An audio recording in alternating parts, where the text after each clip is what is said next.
श्री कृष्ण की रासलीला एक अद्भुत अलौकिक अनुभव। भूमिका वृंदावन की पावन भूमि पर जब रात्रि का अंधकार चांदनी से ढक जाता था, तब वहां एक दिव्य लीलाओं का अद्भुत अध्याय रचा जाता, जिसे रासलीला कहा गया। यह लीला सिर्फ नृत्य या प्रेम का प्रदर्शन नहीं था, बल्कि आत्मा और परमात्मा के मिलन की सबसे सुंदर अभिव्यक्ति थी। शरद पूर्णिमा की रात थी।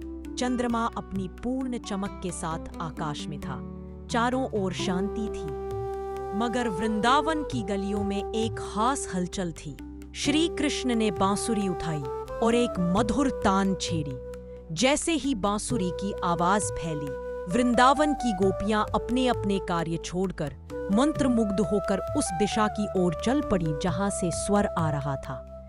कोई दूध दुह रही थी, कोई रोटियां सेंक रही थी, कोई घर में बच्चों को सुला रही थी, मगर बांसुरी की तान ने उन्हें सब कुछ भुला दिया।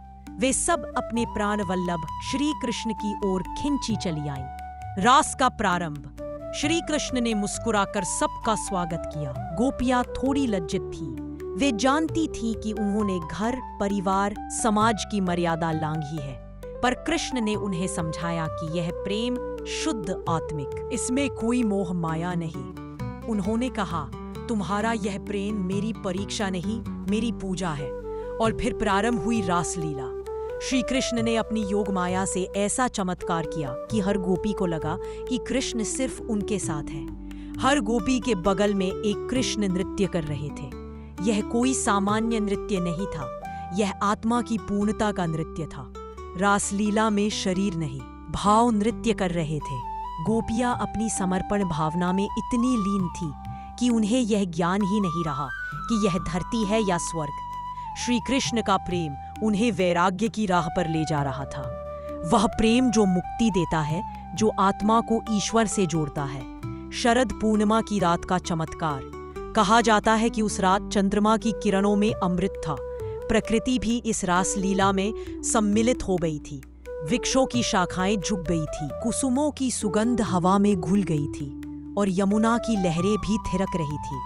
गोपियों के हृदय श्री कृष्ण के नाम में पूर्णता लीन हो गए। यह कोई सांसारिक प्रेम नहीं था, यह भक्ति का चरम रूप था, जहां भक्त और भगवान एक हो जाते हैं। जब रात्रि बीतने लगी, तब श्री कृष्ण ने मुस्कुराकर सबको विदा किया। वे बोले, अब समय है कि तुम अपने कर्तव्यों की ओर लौटो। मेरी बांसुरी जब फिर बजेगी, तब तुम फिर आओगी उसी प्रेम और भक्ति के साथ। गोपियां लौट गईं, मगर उनके मन में कृष्ण का नाम बस गया। अब वे केवल तन से अपने घरों में थीं, मन से वे सदैव कृष्ण के साथ थीं। निष्कर्ष, रासलीला केवल एक कथा नहीं है, यह एक दर्शन है।